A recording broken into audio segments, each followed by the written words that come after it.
सती होण की बाता कीवी, जब जग पदवी मान सुन लीवी। पछे जले नहीं जे जोई, हंसी करे सकल जग माही। महाराज क्या फरमाते हैं, पहले तो पति के साथ सती होने की तैयारी की और चौड़े प्रकट करी तो संसार ने उसे सती की पदवी दे दी। आदमी का देहांत हो गया और स्त्री ने तैयारी कर ली, मैंने सती होना है, तो महाराज फरमाते चौड़े प्रकट कर दिया, भाई संसार ने सती की पदवी दे दी उसको। लेकिन पीछे वो पति के साथ नहीं जलती है तो सारे संसार में जगत उसकी हंसी करता है। हंसी क्यों करता है? उसमें सत भावना नहीं थी। सती का भाव तो बना लिया, लेकिन वो तो चिता जब जागृत होगी, जब सच्ची भावना लेकर के उस चिता में बैठेगी और अग्नि चिता होगी, तो महाराज फरमाते हैं संसारी लोग उसका मजाक करते हैं, संसारी लोग उसकी हंसी करते हैं। उसमें सत्य नहीं था। राजस्थान में जो सती प्रथा थी उस टाइम जो कोई तो मतलब जिसमें सत अपना आप प्रकट हुआ करता, वो चिता बैठ जाती थी अपना आप, और गणखरियान जबरदस्ती जो है मतलब देखम देख आग लगा करके जला दिया करते। तो उसने आगे फरमाते महाराज, यूं सत आया बिना कहे सत काई, मैं सती पीव संग होई जाई। तो झूठी जड़ो न जावे कोई, यूं सत साहेब कह मोक्ष न होई। महाराज फरमाते हैं सत के प्रकट हुए बिना वह कैसे कह सकती है कि सती की भावना तो बना ली, लेकिन अंदर से अब मैं कहूँ मैं भक्ति करता हूँ, मैं संगत करता हूँ, मैं सत्संग करता हूँ, राम सिमरन करता हूँ, मेरे कहने से कुछ नहीं होता। या तो मेरी आत्मा जानती है या मेरा परमात्मा जानता है। मैं संसारी लोगों को मूर्ख बनाने से क्या फ़ायदा? संसार के लोग ऐसे हैं, लोगों को मूर्ख बनाने के लिए झूठ बोलते हैं। मैं सत्संग करता हूँ, मैं सिमरन करता हूँ। अरे सिमरन तेरा, तू संसारों को मूर्ख बनाता है, तू संसारी लोगों को प्रभावित करता है, लेकिन तेरा आत्मा जानता है और तेरा परमात्मा जानता है तू क्या करता है क्या नहीं करता। तो सती स्त्री, पति का तो देहांत हो गया, सती स्त्री कहती मैं सती होंगी, संसारी लोगों ने बोल दिया इसको सती की पदवी दे दो। सर जब चिता में बैठी तो सती तो हुई नहीं, हाल तो प्रज्वलित नहीं हुई, तो संसारी लोग उसका मजाक करते हैं। ऐसे ही भक्ति का भाव बताया, ये दृष्टांत सारे राम जी की भक्ति पे है। मेरे को न तो भाव है न प्रेम है, और मैं बोलूँ मैं भक्ति करता हूँ दूसरों को दिखाने के लिए। अरे दूसरों को क्या दिखाना है?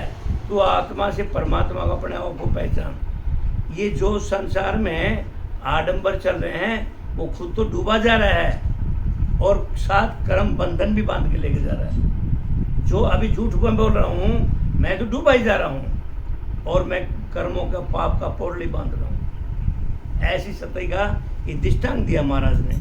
वो तो मेरी आत्मा जाने, मेरा परमात्मा जाने, और कौन जानता मैं भजन करता हूँ नहीं करता हूँ। आगे फरमाते हैं, यूं सत आया बिना कह सत काई, मैं सती पीव संग हुई जाई। महाराज फरमाते हैं, बार बार फरमाते हैं, उस आत्मा से परमात्मा को मिलने का तुम जानो, तुम्हारा काम जाने। तुमने पार उतरना, संसार को क्या प्रभावित करना, संसार को क्या खुश करना? अरे खुश करना तो उस आत्मा को करो।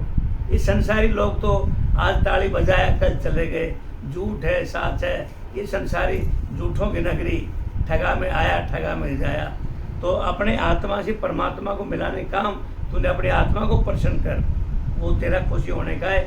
एक संसार में आने का ये मानव देह का धर्म है। तो महाराज फरमाते हैं, तो झूठी जड़ो न जावे कोई, यूं सत साहेब कहे मोक्ष न कोई। महाराज फरमाते हैं, सत के प्रकट हुए बिना वह कैसे कह सकती है? सत्य तो प्रकट हुआ नहीं हो स्त्री में, सती में, तो वो कैसे कह सकती है कि मैं पति के साथ जाकर के सती होंगी? तो वो झूठ बोलने वाली से जड़ा नहीं जाता। महाराज बार बार ही फरमाते हैं, झूठ बोलने से मैंने दिल में धारण कर लिया और वो झूठ बोल ली तो वो चिता कैसे जल जाएगी? तो महाराज फरमाते हैं, ऐसे ही सत साहेब कहने से मोक्ष नहीं मिलता। महाराज का भाव अर्थी दृष्टांत इसलिए दिया कि मैं राम राम कीर्तन करूं, सत साहेब करूं, ज्ञान करूं।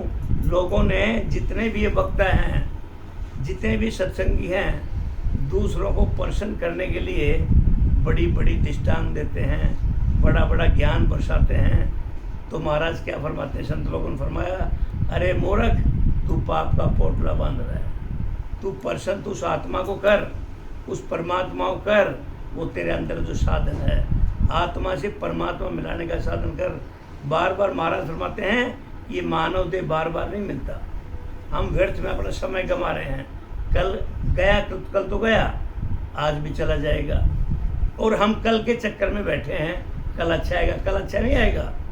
आज का दिन सुधारेंगे जब कल का अच्छा आएगा। और ये अपने समय को खराब कर रहे हैं। ये श्वासा रूपी धन गिनती के मिले हैं, आज के कम फिर और कम हो जाएंगे। तो महाराज क्या फरमाते हैं, आज का दिन को सुलभ बना, कल का दिन अपना आप ही सुलभ हो जाएगा।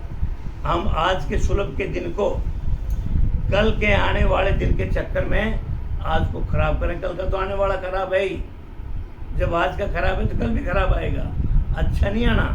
तो संतों ने फरमाया, आज का जो दिन मिला इसको सुलभ बना।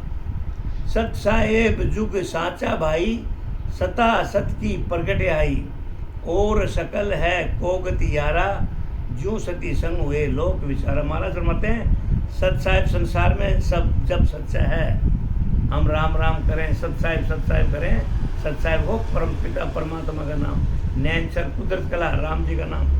सत साहिब संसार में सब सच्चा है जब सत की सत्ता प्रकट हो जाती है। महाराज फरमाते हैं, सत साहिब सच्चा तो है, लेकिन वो सच्चा कब होगा, जब हमारे घट में वो सत्ता प्रकट हो जाती है, तभी तो सत्ता होगा। ये राम तो, ये सत्य साहिब तो सभी घट में बैठा है। यदि राम जी 5 सेकंड का झटका दे दे तो ये शरीर तो मिट्टी बन जाएगा। ये सच्चा तब है जब हम सत शब्द की जागृति करेंगे। तो महाराज फरमाते हैं, और सभी तो तमाशा देखने वाले हैं, जैसे सती के संसार पीछे लग जाता है। महाराज फरमाते हैं, सती स्त्री चिता में बैठ गई और वो चिता प्रज्वलित नहीं हुई तो संसारी लोग उसका तमाशा बना लेते हैं। तो महाराज फरमाते हैं, जब सत साहिब कहते हैं और सता घट में जागृति नहीं होती तो सत साहिब कैसे हुआ। सत साहिब तो तभी को पहचान कर सकता है जो घट में राम का सिमरण करेगा। खाली सत साहिब करने से महाराज फरमाते हैं वो सत साहिब नहीं होता। यूं ये मानव देह शरीर मिला, जितने भी 84 लाख जीव हैं, उन योनि में सब में वो सत साहिब बैठा है, वो राम जी का नाम बैठा है, वो कण कण में विराजमान है। ये बिल्कुल सही बात है। लेकिन महाराज क्या फरमाते हैं, खाली राम राम करना, राधे राधे करना, सत साहिब करना, वो सच्चा नाम नहीं है। सच्चा नाम तो तब होगा जब घट में जागृति होगी, घट में उस राम जी का सिमरण करेंगे, घट में सतगुरु विधि से भजन करेंगे, तब सत साहिब की हम परिभाषा बोल सकते हैं। जब बोल सकते हो सत साहिब सच्चा है। खाली बोलने से महाराज फरमाते हैं वो सत साहिब नहीं होता। यूं सत साहिब सब करो नर नारी, मोक्ष न जावे एक विचारी। महाराज फरमाते हैं सत साहिब नर और स्त्री करते रहो, कोई भी मोक्ष में नहीं जाएगा। नर के संग जड़िया जाई, जिनमें सत प्रगटिया आई। महाराज फरमाते हैं ऐसे ही सब स्त्री पुरुष सत साहिब करो, लेकिन एक भी मोक्ष में नहीं जाता। सुखराम जी महाराज बार बार ज्ञानियों की समझाते हैं, अरे सत साहिब करने से एक भी प्राणी मोक्ष में नहीं जाता। जैसे पति के साथ वह स्त्री जाकर चलती है जिसमें सत्ता की प्रकट हुआ है, ऐसे कहने से स्त्री प्रकट सत्य नहीं हो सकती। जिसके घट के अंदर सत्य है, उस परमपिता परमात्मा की सत्य भावना है, तब वो सत्य हो सकती है। ऐसे ही महाराज फरमाते हैं अब घट में सत साहिब प्रकट होगा, राम जी का नाम प्रकट होगा, तब उसको मोक्ष मिलता है, नहीं तो मोक्ष नहीं मिलता। और सकल बस्ती संग जावे, उल्टा सकल घरे चल आवे। यूं सत कया मोक्ष नहीं होई, नाव प्रगटे जहाँ सत हुई। महाराज फरमाते हैं नगर के सब लोग साथ जाते हैं, पीछे सब घर लौट करके आ जाते हैं। ऐसे ही सत कहने से मोक्ष नहीं होता। निज नाम प्रकट होता है, वो सत्य है, वो प्राप्त होने पर ही सत साहिब पद पाता। महाराज फरमाते हैं नगर के लोग सभी स्त्री पुरुष साथ जाते हैं, लेकिन पीछे घर सब लौट करके वापस आते हैं। तो महाराज फरमाते हैं ऐसे ही सत सत कहने से मोक्ष नहीं मिलता। निज नाम प्रकट हो वही सत्य है। मन को निजमान बनाओ। महाराज फरमाते हैं निज मन कब प्रकट होगा?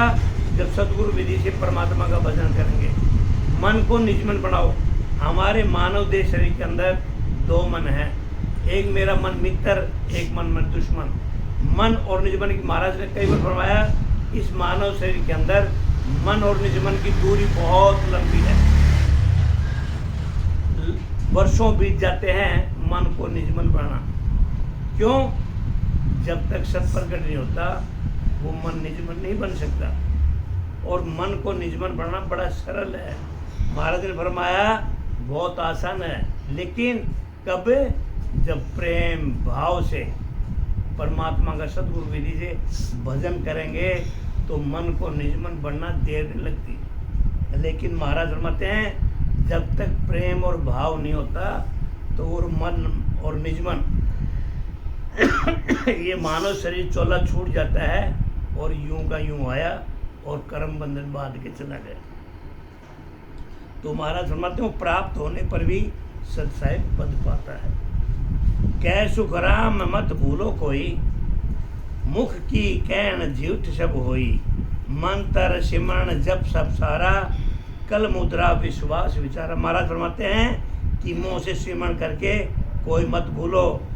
मुख से कहे मंत्र, सिमरण, जप, मुद्रा, कुची, विश्वास सब ऐसे ही हैं। कला प्रकट होना, मुद्रा की साधना करना, वह विश्वास करने से मोक्ष की प्राप्ति नहीं होती।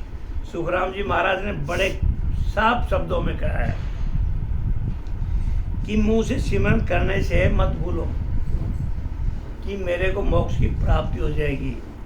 मुख से कहे मंत्र, सिमरण, जाप, मुद्रा, कुंची, विश्वास, हजारों राम की भक्ति को छोड़कर ये भक्तियां हैं।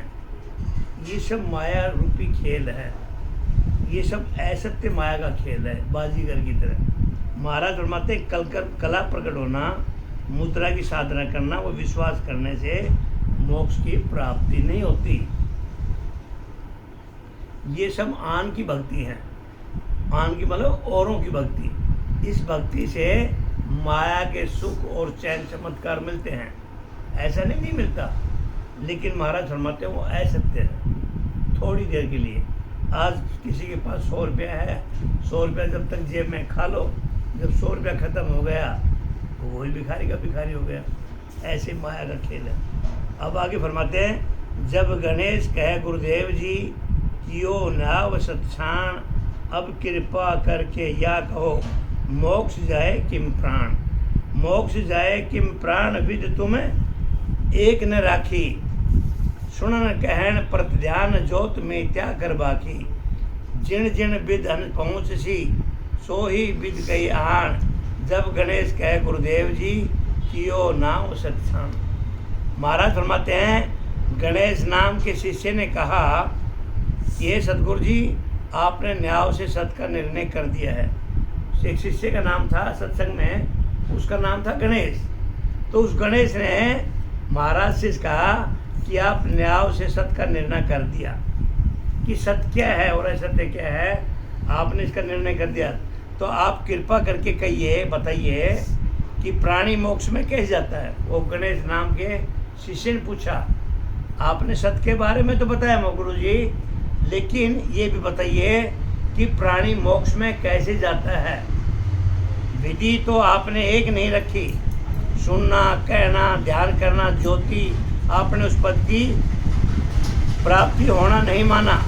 तो इस विधि को बताओ जिससे हंस मोक्ष से पूछता है। महाराज फरमाते हैं उस गणेश के नाम से शिष्य ने पूछा जप, तप, यज्ञ, दान, तपस्या, सिमरण, राम राम कहना, सत्साहिब कहना, ये सब विधि से और हंस मोक्ष में नहीं जाता।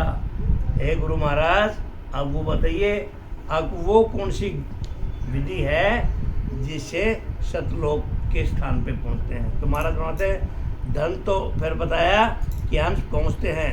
धन तो बहुत सहागर होई, चाकर हुक्म राजा के सोई। पर्चा बहुत देव सो देवे, मन की जान सानी लेवे। साहूकार के घर में धन बहुत होता है, शिष्य सेवा करने वाले, हुक्म मानने वाले राजा के बहुत होते हैं। सुखराम जी महाराज ने एक दृष्टांत दिया कि साहूकार के घर में पैसा बहुत होता है, नौकर चाकर बहुत होते हैं, हुक्म मानने वाले बहुत, क्यों तो राजा है। तो महाराज फरमाते हैं करामात हो पर्चा देवता बहुत बताते हैं। अब देवताओं की भक्ति करते हैं। राम भागवत में ऐसा लिखा है, अल्प बुद्धि वाले, अल्प माने छोटी बुद्धि वाले देवताओं की भक्ति करते हैं, और ये संसार सब देवताओं की भक्ति में, पितरों की भक्ति में लगे हुए। महाराज फरमाते हैं उस परमात्मा की, राम जी की भक्ति करो, पितृ मोक्ष, देवता, ये सब दुख निवारण अपना आप ही हो जाते हैं। क्योंकि पितर और देवता जो राम जी की भक्ति करते खुद वो चरण वंदना करते हैं। तो महाराज फरमाते कर्मात पर्चा देते कौन? देवता। शानी मन की बात जान लेती, शानी बुआ वगैरह कहती हैं ये आदमी बता, वो बहुत जानता है, वो बहुत बताता है। अभी हम जैतन गए तो बोला उस गांव में है, वो कैंसर की बीमारी ख़त्म कर देता है वो ये। तो महाराज फरमाते हैं जो शानी है वो मन की बात जान लेती है, तो वो क्या है? ये सब माया का खेल है, वो नटवर बाजीगर का खेल है। अब राम मिला सू क्या गुण होई, क्योंकि गणेश राम के शिष्य ने पूछा कि आपने जितने महाराज की कला बताई उनसे सतलोक की प्राप्ति, अमरलोक की प्राप्ति नहीं होती, तो अमरलोक जाने का साधन क्या है? हे गुरु महाराज ये तो बताइए। अब राम मिला सू क्या गुण होई, सो सत्य चैन बताओ मोही। इसको राम मिला जग जाने, कहो क्या देख कर संत बखाने। राम की प्राप्ति होने से क्या गुण होता है? शिष्य ने पूछा। सुखराम जी महाराज बार बार फरमाते हैं कि राम की शरण लो, राम का भजन करो, सदगुरु विधि करो। तो शिष्य ने पूछा राम की प्राप्ति होने से क्या गुण होता है? भाई राम जी मिल गया तो मेरे को क्या गुण प्रकट हो जाएंगे? उसके सच्चे आसार चैन मुझे बतलाइए, उसके चैन चमत्कार तो बताओ कि वो जब राम जी प्रकट होते हैं शरीर में तो कैसे चैन चमत्कार होते हैं, उसकी गुणवत्ता बताइए। इसको राम की प्राप्ति हो गई है, पता लगे राम आदमी बीमार है और कोई बोले दवाई दे दिया डॉक्टर ने, तो कोई पूछे भाई बीमारी कब ठीक होगी, कैसे पता लगेगा? तो बीमारी बताएगा, मेरे को ये दुखता था, मेरे भूख नहीं लगती थी, तो बीमारी अनुभव करके बताएगा, दूसरे को तो पता लगेगा नहीं। ऐसे सुखराम जी महाराज फरमाते हैं, वो शिष्य पूछ रहा है कि राम की प्राप्ति होने का गुण क्या है, सच्चे आसार क्या है, चैन चमत्कार क्या है? महाराज मेरे बताइए। उसको संसार जान जाए और कहो कि संत उसका बखान क्या देख कर करते हैं। फिर आगे फरमाते हैं वाणी कहे कवेश्वर भाई, जिन घट कहे सरस्वती बाई। अगम निगम का अर्थ बतावे, सो चारण भाट सो जब लावे। कवि वाणी कहते हैं, कविता गाते हैं, ये कविता कवि गाने वाले गाते हैं, उसके घट में सरस्वती प्रेरणा होती है। वेद पुराणों का अर्थ बताते हैं कौन? ये वेद शास्त्र कवि कथा करते हैं, रामायण भागवत और भी सांसारिक गीत गाते हैं, परमात्मा के भजन गाते हैं। तो महाराज फरमाते हैं कवि वाणी कहते हैं, उसके घट में सरस्वती प्रेरणा देती है। वेद पुराणों का अर्थ भी बताते हैं, सो चारण भाट भी सब अर्थों को शोधना कर लेते हैं। चारण भाट ही गाने बजाने वाले। अनहद नाद घुरे सोई माया, उलट चढ़े सो आत्म भाया। प्रतिबिंब पांचों रंग होई, ध्यान धरर देखो नर कोई। पूरब यान शंखनाल के महाराज होते हैं, पूरब यानी शंखनाल, 6 कमल पूरब के, पश्चिम के होते हैं बंकनाल के, 6 कमल पश्चिम के, पूरब यानी शंखनाल के रास्ते में अनहद नाद होता है। वो माया के पद में जो राम राम राम राम राधे राधे करते हैं, सुखराम जी महाराज ने वाणी में कई बार फरमाया, ये सब माया की भक्ति है। क्योंकि 6 कमल बाहर के हैं शंखनाल के, तो ये सब महाराज माया की भक्ति क्यों माया की है? ये 3 लोक में है जो भक्ति माया की, और जो बंक नाल से भक्ति करके जाता है वो अमर लोक में चला जाता है, वो माया के 3 लोक से पार है, चौथा पद की प्राप्ति होती है। तो महाराज फरमाते हैं जो शंखनाल की भक्ति करता है, राम राम करता है, ये श्वासा रूपी राम राम है।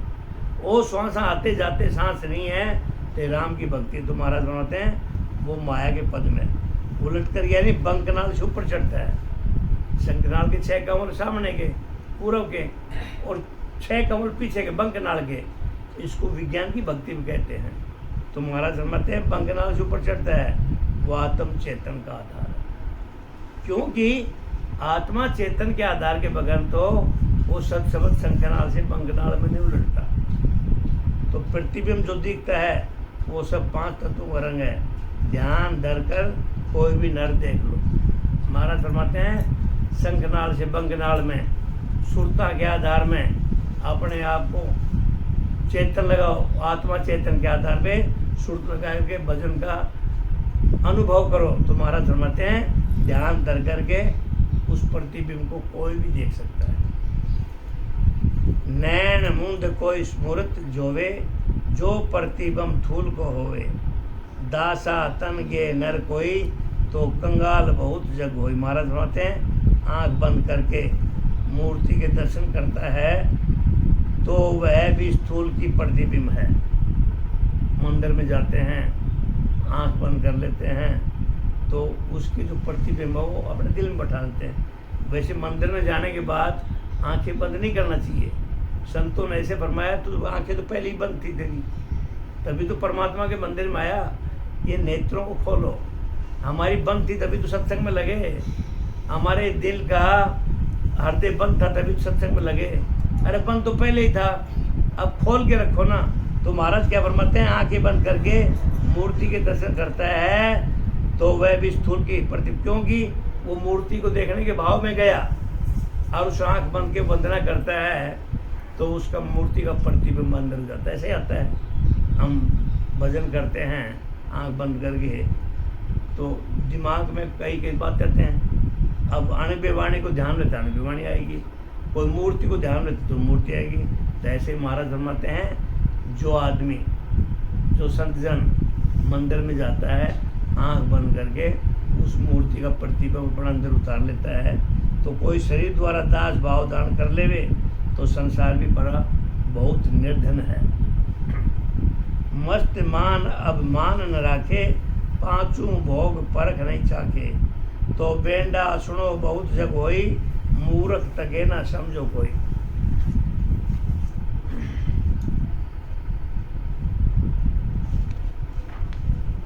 महाराज फरमाते हैं अपने मन से मस्त बन जाओ, अभिमान किसी तरह का नहीं रखो। सुखराम जी महाराज फरमाते हैं अपने मन में ये संसारिक धंधे को छोड़ दो, ये संसार सब झूठों का है। कि महाराज फरमाते हैं अपने मन में मस्त बन जाओ और अभिमानी किसी तरह का नहीं रखो, किसी तरह का अभिमान अहंकार मत रखो। 5 रसों को परखो, यानी स्वाद रूप से नहीं खाता है तो पागल संसार में बहुत हैं। जो मूर्ख है वो कुछ नहीं समझते। अब कहो जी राम कौन विद भाई, ताम मिलिया सो परखो आई, सो तुम चहन कहो मुझाई, राम कौन विद जानो भाई। महाराज फरमाते हैं राम जी को आपने किस विध से जाना, उनके मिलने से परीक्षा कैसे होती है, सो तुम मुझको उसके आसार और चैन कहो। राम जी को किस तरह से जाना है सो आप कहिए। महाराज बार बार वो उसी से पूछता है राम जी को आपने किस विध जाना, उसके आने के चैन चमत्कार क्या है, उसकी परीक्षा कैसे होती है, वो मुझको आसार चैन कहो। राम जी को किस तरह से जाना जाता है। ए गुरु जी महाराज ये तो पहचान बताओ। जहाँ जे पूछ पराक्रम होई, सो पर से माया कहूँ तोई, छोटी बड़ी कला सो कुचावे, ये अचानक प्रकट आवे। जहाँ कहीं भी जो पूछ पराक्रम होता है वह सब माया का ही पराक्रम है। महाराज फरमाते हैं जहाँ प्रश्न उत्तर होते हैं ये सब माया का पराक्रम है। ये मैं तुमको कहता हूँ छोटी बड़ी जो माया की कला कहलाती है वह सब अचानक ये गैबहू प्रकट हो जाती है। अब तुम चिन्हो राम कौन विजानी, सो मत तुम्हारा कहो बखानी। अब आपने राम जी को किस विधि से पहचाना यानी पाया है, वो विचार आप कृपा करके कहो। इति सत्स्वरूप आनंद पद नैनसर निज नाम ग्रंथ संपूर्ण हुआ। महाराज ने जितना समझाया कि मानव देह शरीर पा करके यदि परमात्मा का भजन नहीं किया तो बड़ा व्यर्थ है, उसका बड़ा भुगतान करना पड़ता है। ये मानव शरीर लेकर के सत साहिब साथ साथ खाली करें, राम राम करें, जब तक यज्ञ हवन करें और घट में जब तक सत्सबद की जागृति नहीं होती तो ये सब माया का खेल है। ये 84 लाख का बंधन है, 84 में आना जाना लगे रहेगा। बार बार महाराज ने इस अध्याय में ये बताया, मानव शरीर पा करके यदि तू भजन नहीं करता है तो उस परमात्मा का तू बड़ा दोषी है। और इतना कर्म बंधन होते हैं, उसकी मार 84 लाख योनि में फैल जाना पड़ेगा।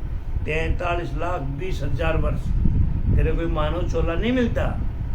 ये मानव चोला बड़ा मुश्किल से मिला, रामायण में भी लिखा ही है, महाराज ने भी यही व्याख्यान किया है। और ये मानव शरीर लेकर के हम व्यर्थ घुमा रहे हैं, एक एक दिन जा रहा है, एक एक महाराज ने तो ये बताया, एक पल पल की कीमत करो, एक 100 रुपये धन बेकार जा रहा है। ये श्वास गिनती के हैं और हम व्यर्थ में ये माया के चक्कर में इसको भूले जा रहे हैं। आज गया कल आएगा, आज गया कल आएगा। तो महाराज फरमाते हैं ये 100 रुपये धन तेरा व्यर्थ जा रहा है। आगे फरमाते हैं सप्त गुरां का, 7 जो गुरा होते हैं उनकी क्या पहचान होती है। बाप माए गुरु पेल है, सुन जो सब संसार, रगत बूंद सुख राम गए, बिगसी धात विचार। सारा संसार सुनो, माता पिता पहले गुरु हैं। महाराज ने 7 गुरुओं के बारे में व्याख्यान दिया। अभी ये गुरु के लक्षण क्या होते हैं, गुरु बनाना क्या होता है, सभी ने जरूर सुन लिया भाई गुरु के बगैर बेड़ा पार होना मुश्किल है। लेकिन किसी ने ये नहीं पहचाना कि गुरु कैसा होना चाहिए। गुरु बना लेते, ये सुन लिया गुरु के बगैर ये मानव देह की गति नहीं होती। लेकिन महाराज फरमाते हैं अरे गुरु भी ऐसा होना चाहिए जो शिष्य की दशा और दिशा बदल दे, अच्छा मार्ग दिखा दे, उस गुरु की शरण में चाहिए। लेकिन इतना सुना गुरु के बगैर मानव देह की शरीर की गति नहीं होती, ऐसा नहीं है। ऐसे से गुरु कैसे बनाओ जो शिष्य की दशा और दिशा बदल दे, अच्छा मार्गदर्शन दे और परमात्मा के चरणों में लगा दे। ऐसा तो गुरु के बारे में बताया महाराज ने कि सारा संसार सुनो, माता पिता पहले गुरु हैं। पानी की बूंद से सारे शरीर को उद्भव हुआ है। ये संसार में महाराज फरमाते हैं माता पिता इस जीवात्मा के मानव शरीर के पहले गुरु हैं, जिनकी एक पानी की बूंद से सारे शरीर का उद्भव हुआ है। ये अनोखा शरीर बना है, ये माता पिता के वजह से हुआ, तो ये पहले गुरु हैं। फिर सुन जो गुण ओ करे, 10 दिन पाले दे, अन्न जल सु सुख राम के, बालक जग मुख ले। फिर सुनो, बालक मुंह से अन्न जल लेने लगता है तब तक उसके शरीर का पालन पोषण करते हैं कौन, माता पिता। जब तक वो मुंह से अल्जन लेने लग जाता है तब तक माता पिता लगते हैं। आगे भी गुरु बताएंगे, आगे गुरु कौन होता है। माता पिता गुरु एक हैं, तीन में फेर नसार, मोक्ष मिले सुख राम कहे, वह गुरु और विचार। माता पिता ने ये गुण किए, महाराज फरमाते हैं जीव को मोक्ष मिल जावे, उस गुरु का विचार करो।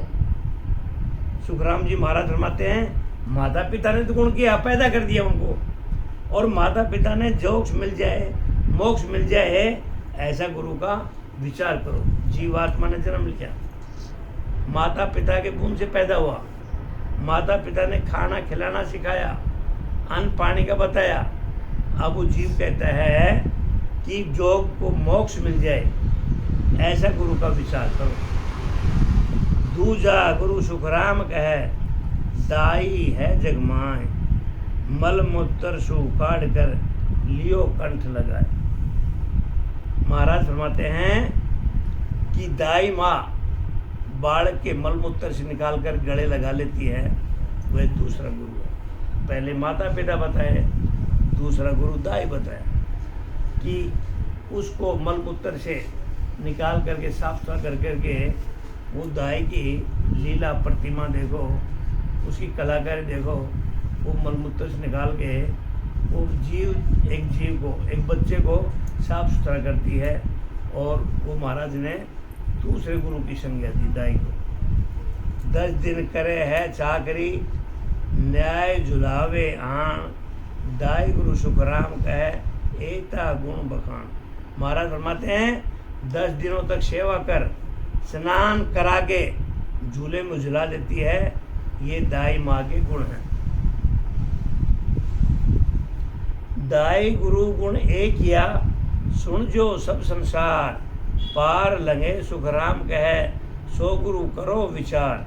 संसारी सभी सुनो, दाई गुरु ने ये गुण किए, लेकिन उस गुरु का विचार करो जिसे बहुसागर से पार हो जाए। सुखराम जी महाराज फरमाते हैं पहले गुरु माता पिता थे, खाना पीना किया, लेकिन जीव आत्मा को चेता रहे हैं। उस गुरु के बारे में विचार करो कि मानव देह पा करके उस परमात्मा की भक्ति करके बहुसागर को पार जाए। अब दाई ने भी गुरु बनाया कि मलमूत्र से निकाला, झूले में झुलाया, 10 दिन रखा। अब फिर महाराज फरमाते हैं लेकिन गुरु, उस गुरु का विचार करो जिससे बहुसागर से पार हो जाए। अब लगा लो, विचार कर लो, ये मानव शरीर का उस परमात्मा का हम कितने ऋणी हैं। आज किसी से 10 लाख पे ले लिए और 10 लाख न दे, उसका गुनाहगार कितना होता है, थाना तहसील होता है। महाराज ने जो मानव मंदिर दिया, उसके हम कितने गुनाहगार हैं। विचार करो कि वाणी में लिखा महाराज ने, तुलसीदास ने रामायण में लिखा है, ये मानव देह बड़ी मुश्किल से मिला है। और परमात्मा की भक्ति लेकर के उस परमात्मा का भजन नहीं करें, हम बड़े दोषी हैं। महाराज बार बार फरमाते हैं अब उस गुरु का विचार करो कि इस बहुसागर से पार उतर जाए। लेकिन ये मानव शरीर ये मोह माया की जंजाल में फंस करके, विषय विकारों में फंस गए, इस संसारी सुखों में फंस गए, उस परमात्मा को भूल जाता है। तो महाराज फरमाते हैं बड़ी मार पड़ती है। बार बार ये चेता रहे हैं संसारियों को, हे ज्ञानियों चेतो, ये मानव शरीर मिला है, उस गुरु की शरण में जाओ जो बहुसागर से पार उतार दे।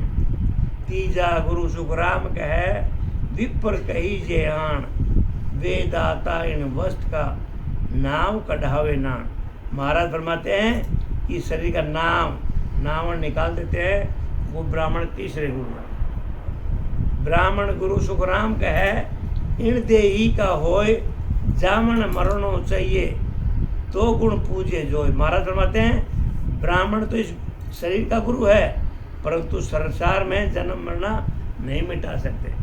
सुखराम जी महाराज फरमाते हैं ब्राह्मण इस शरीर का गुरु है, नामकरण दे दिया, विद्या का लेखा दे दिया, लेकिन महाराज फरमाते हैं कि संसार से जन्म मरना वो ब्राह्मण गुरु नहीं मिटा सकता।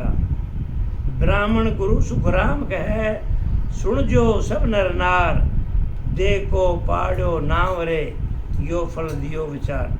ब्राह्मण ने शरीर का नाम निकाल दिया है, यही गुण किया है, सभी स्त्री पुरुष सुनो। ब्राह्मण ऐसा गुरु है जिसने नामकरण दे दिया और बात खत्म होगी। अब ब्राह्मण इस बहुसागर से पार नहीं उतार सकता। आगे महाराज फरमाते हैं मात पिता गुरु बूंद का, दाई गुरु सपड़ाए, ब्राह्मण गुरु सुखराम कहे नाम पढ़ाए। जितने गुरु आप बताए हमने, उन गुरुओं की व्याख्या बताई। माता पिता बूंद के गुरु हैं जिन्होंने जन्म किया, दाई स्नान करने तक की गुरु है, ब्राह्मण गुरु ने शरीर का नाम निकाल दिया, तीन गुरुओं के बारे में सुखराम जी महाराज ने फरमा दिया। माता पिता और दाई और ब्राह्मण। एक ने जन्म दे दिया, एक ने मलमूत्र साफ कर दिया, एक ने नामकरण दे दिया। ये तीनों गुरु हद का। आगे महाराज क्या फरमाते हैं, ये गुरु की व्याख्यान क्या है, ये गुरु कैसे हैं, ये गुरु कहाँ तक पार लगा सकते हैं, इन गुरुओं का कर्तव्य क्या है। ए तीन गुरु हद का, बेहद का गुरु नाय, ब्राह्मण सुन सुख राम कहे, जति वेद को आए। ये तीनों गुरु हद में रखने वाले हैं, बेहद के गुरु नहीं हैं। ये गुरु कौन है, हद तक का, ये तीन लोग का ही है, बेहद का नहीं है। ब्राह्मण जति वेद ये सब हद के गुरु हैं।